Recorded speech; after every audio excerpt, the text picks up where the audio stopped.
Matapos ang salubong sa bagong taon kahapon, dumagsa naman ang mga deboto sa simbahan ng Quiapo ngayong First Friday ng 2026. Alas 4 pa lang na madaling araw, ganyan na karami ang dumalo ng banal na misa. Kaya ang Manila Police District maagang nagpakalat ng mga personel para masiguro ang kaligtasan ng mga deboto. Bawat isa may pasasalamat sa may kapal at hiling kasunod ng pagpasok ng bagong taon. Ang 65 years old na tinderang si Marita, residente pa ng San Pedro, Laguna at dumadayo lamang sa Quiapo para magbenta ng sampagita.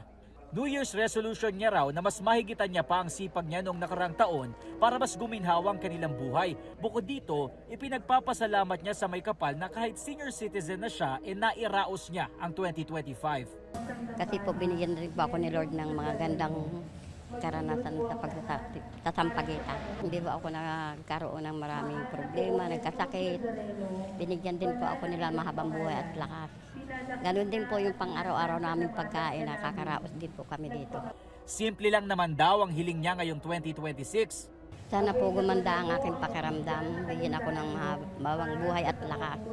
Ganun din po ang aking mga pamilya. Ang 48 years old naman na si Shirley, kasamang nagsimba ang kanyang buong pamilya. Galing pa raw sila ng Batangas at sumadya sa simbahan ng Quiapo dahil matagal na nila itong panata ng kanyang asawa.